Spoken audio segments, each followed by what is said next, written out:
Гласот на Америка на македонски. Преку една деценија вашиот прозорец кон САД. А сега, директно од студиото во Вашингтон. Добро вечер. Ова е ТВ журналот Newsflash на Гласот на Америка на македонски. Со вас во оваа емисија ќе биде Јане Бојаджиевски. Големо крвопроливање во Ирак, во серија експлозии, убиени 20 коалициони војници во Афганистан, но дека не стигнуваат протестите за несоодветното постапување со Коранот. ТВ дебата на републиканските председателски кандидати. Ова се најавите за најновите вести. Најмалку 50 лица загинаа, повеќе од 200 се повредени во серија напади, најкрвав дневен биланс годинава во Ирак. Повеќето од жртвите се во Багдад, каде неколку бомби експлодираа во претежно шиитска населба. Напади имаше во 10 други градови. Лице во униформа на афганистанската армија застрелало 20 коалициони војници во источен Афганистан во време кога продолжуваат протестите околу палењето на примероци на Коранот во база на НАТО. За сега е нејасно дали убиствата се поврзани со демонстрациите. Талебан во претходно објавено соопштение ги повика афганистанците да вршат напади како опомена за странските војници, да не ја сквернават светата муслиманска книга. Четворицата преостанати републикански председателски претенденти синоќ учествуваа на ТВ дебата во Аризона, во круцијална фаза на прелиминарниот изборен процес. Поранешниот сенатор од Пенсилванија Рик Санторум и поранешниот гувернер на Масачусетс Мит Ромни, според анкетите, се во тесна трка за водечката позиција. Дебатата на која учествува и тексашкиот конгресмен Рон Пол и поранешниот претседател на представничкиот дом Њут Гингрич беше последен тест пред гласањата во Аризона наредниот вторник. Обединетата македонска диаспора најави петиција до американскиот претседател Барак Обама и шефовите на држави членки на НАТО. Целта е да собере 100.000 потписи за прием на Македонија во Алијансата на самитот во Чикаго. Поканата за членство ќе ја поддржи крајната цел на Алијансата – демократска, силна и слободна Европа, наведува ОМД. Сеизмолози предвидуваат дека земјотрес со силен интензитет ќе го погоди Токио во блиска иднина. За јапонските власти кои се подготвуваат за ваквата евентуалност, прашањето не е дали, туку кога ќе удри земјотресот и како да се издржи.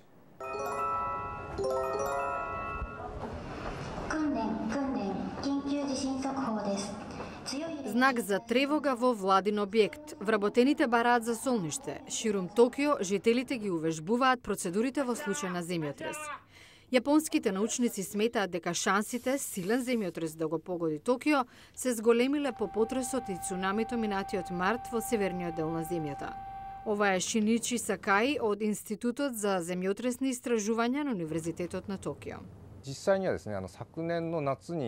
Според нашите пресметки, тектонската активност тогаш беше поголема 6 до 7 пати. Има 98% шанса за земјотрес во следните 30 години или 70% во следните 4 години.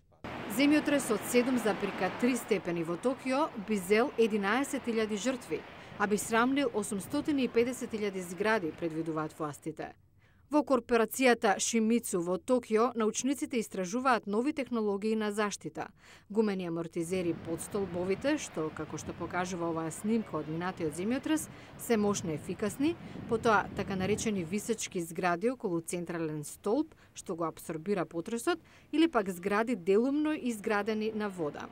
Главниот инженер во Шимицу, Масаки Сарута, мисли дека Токио е поподготвено од повеќето градови во земјата. 最近建てられた建物が十分そういった地震のことを考慮してますし、古い建物でも Неодамна изградените згради се доволно цврсти да поднесат силен земјотрес. Дури на постарите згради во Токио им се зајакнати столбовите. Не велам дека нема да има срушени објекти, но подготвени сме. По минатогодишниот земјотрес на 300 километри од Токио, животот во него практично запре на извесно време, што за јапонските власти беше доволна причина да се подготват подобро за посилен и поблизок потрес. Владата е главен бизнис во Вашингтон. Жителите на главниот град во САД честопати ги следи лош збор, дека немаат слух за добро облекување. Која е врската меѓу овие две нешта? Во потрагата по разновидност и отварање нови работни места, градот размислува за поддршка на индустријата на модата. Погледнете.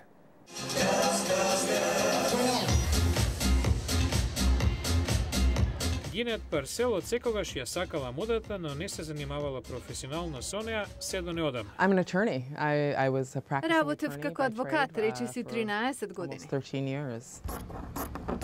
Сега дизајнира и произведува облека. I realized that Сватив this is дека something ова that ме makes прави me really срекна, па happy. си реков, зошто да And не I realized живеам од that тоа? It was a way for me to make a living doing it full time.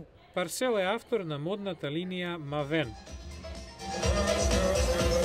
Нејзините креации беа дел од модната недела во Вашингтон. Истовремено, таа е меѓу дизајнерите избрани за програмата Вашингтонски моден инкубатор, што започна во јануари. Кристин Брукс Кропер од Фондацијата за Вашингтонска мода е движечката сила на програмата.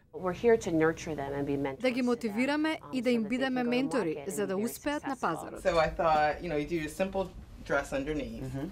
Програмата им нуди студио за работа и стручни консултации.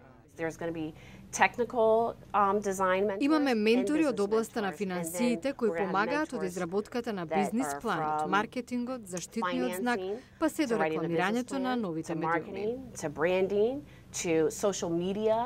Иако Парсел веќе ја промовираше својата модна линија, таа има големи очекувања од модниот инкубатор.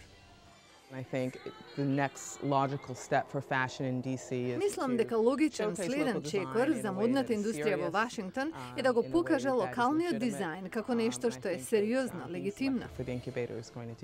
На иста линија и Кристин Брукс Кропер.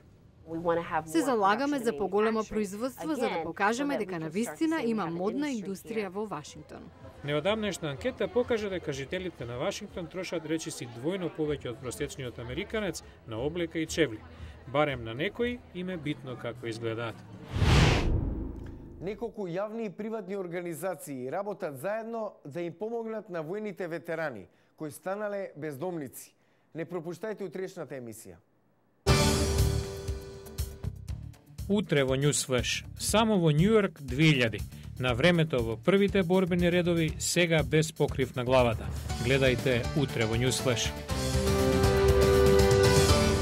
Го гледавте Newsflash на гласот на Америка на македонски. Јас сум Јане Бојаджиевски од студиото во Вашингтон. За најнови содржини посетете и нашата веб страница glasnaamerika.com. Пријатна вечер. Се гледам утре.